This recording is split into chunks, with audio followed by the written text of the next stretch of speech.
Good morning, students. Today I am going to continue my lecture for plus 1 Political Science Arts. The name of the chapter is Nationalism. Yesterday we have read about different topics regarding nationalism like shared beliefs, territories, and so many extra. We have identified above some of the ways in which we express the sense of collective identity.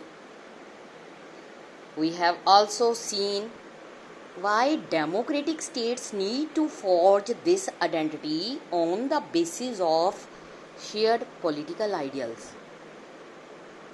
But we are still left with an important question, namely, why do people imagine themselves as a nation? What are some of the aspirations of different nations? In the next two sections, we shall try to address these questions turn by turn. Let us study about the national self-determination. What is national self-determination? Nations, unlike other social groups, seek the right to govern themselves and determine their future development.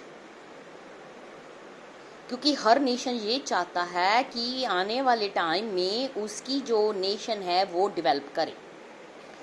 They seek, in other words, the right to self-determination. In making these claims, nations seek recognition, acceptance by the international community of its status as a distinct political entity or state.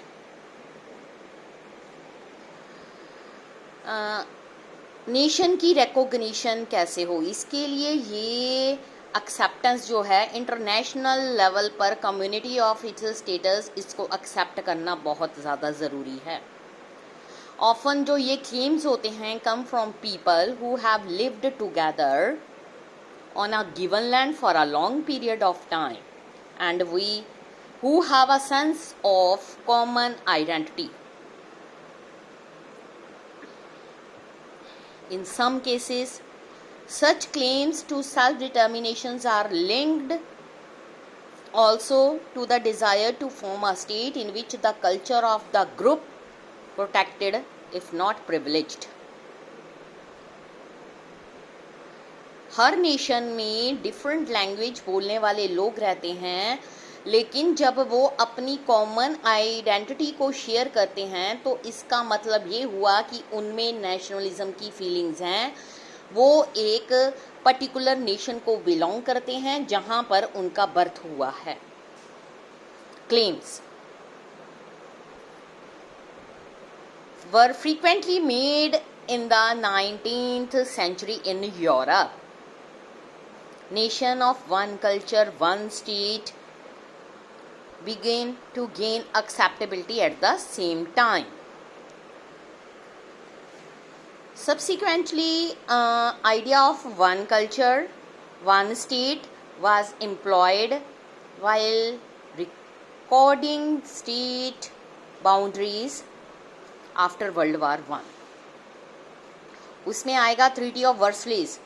इसमें क्या हुआ कि large number of small newly independent states को जोड़ दिया गया, but it proved virtually impossible to satisfy all the demands for self-determination which were made at the time.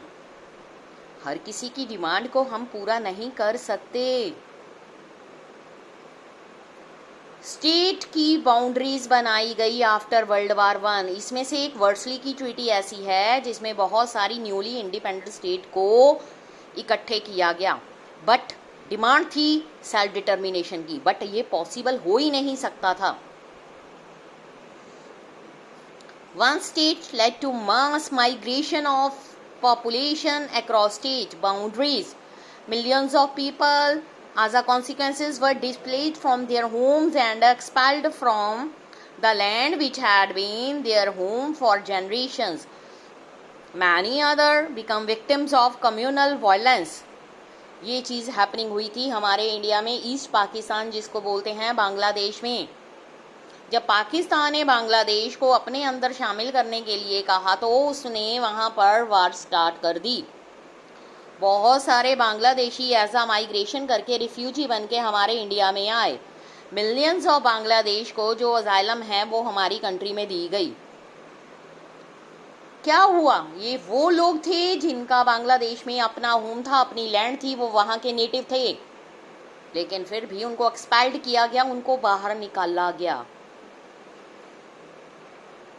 Main reason ये था कि वो दूसरी कंट्री चाहती थी कि जो उनके आइडियाज़ हैं, जो उनका कल्चर है, ये उसी चीज़ को लेकर चलें। बट ये कैसे पॉसिबल हो सकता है? Humanity paid a heavy price for reorganising boundaries in a way that culturally distinct communities could form separate nation states. Even in this effort, it was not possible to ensure that newly created states contained only one ethnic community. इसके अलावा इसमें यह भी बताया गया है, Indies mostly जो states थी, more than one ethnic and culture community living within its boundary. ये जो communities होती हैं which were often small in number, ठीक है, and constituted a minority within the state were often disadvantaged. जो problem होती है accommodating की minorities as equal citizens remained. The only positive aspect of these developments was that it granted political recognition to various groups who themselves as distinct notions and wanted to opportunity to govern themselves and determine their own future. आपने 10th के lesson में power sharing का एक topic था जिसमें Sri Lanka and Belgium की ethnic composition के बारे में बताया गया था। कहते हैं कि जहां पर जिस लैंग्वेज को बोलने वालों की मेजॉरिटी होती है, पावरफुल होते हैं, तो उस लैंग्वेज को प्रेफरेंस मिल जाती है। लेकिन जब उसको प्रेफरेंस मिलती है तो कंट्री के बीच में सिविल वॉर भी स्टार्ट हो जाती है। ये डिपेंड करता है वहाँ की गवर्नमेंट के वो किस तरह के स्टेप्स उठाती है ताकि इन सब डिफरेंट रिलीजन और लैंग्वेज बोलने वालों को अकोमोडेट किया जा सके। Demand for national self determination in Basque. Demands for national self-determination have been raised in different parts of the world, not in India but अलग-अलग parts of the world. Basque is a hilly and prosperous region in Spain. यहाँ पर Spanish government काम करती थी, as an autonomous region था within the Spanish federation. But क्या हुआ, the leaders of Basque nationalist movements जो थे are not satisfied with this autonomy. Spanish autonomy से खुश नहीं थे। They want this region to become a separate country. Supporter of this movement उन्होंने क्या किया, used constitutional and till recently violent means to press for the demand. Basque nationalist ने ये कहा कि वो चाहते थे culture is very different from the Spanish, ठीक है, they have their own language and not resembled Spanish at all.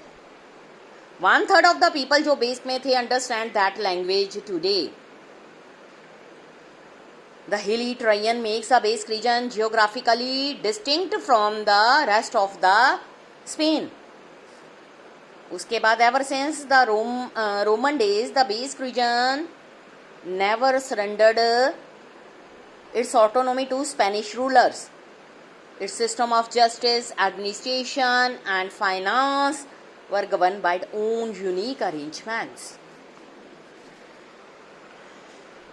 Modern Basque nationalist movement जो है स्टार्टेड हुई जब when around the end of 19th century Spanish ruler ने tried किया कि इस यूनिक पॉलिटिकल एडमिनिस्ट्रेटिव अरेंजमेंट को ख़त्म कर दिया दे।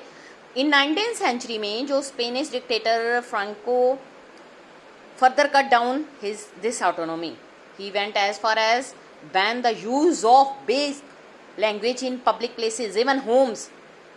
These representative measures have now been withdrawn. जो लीडर थे बेसिक मूवमेंट के, उन्होंने सस्पिशियस मूवमेंट को अपने को स्टार्ट रखा। Motives of the Spanish government and fearful of the entry of outsider in their region. Their opponent says that base separatists are trying to make political gains out of an issue already resolved.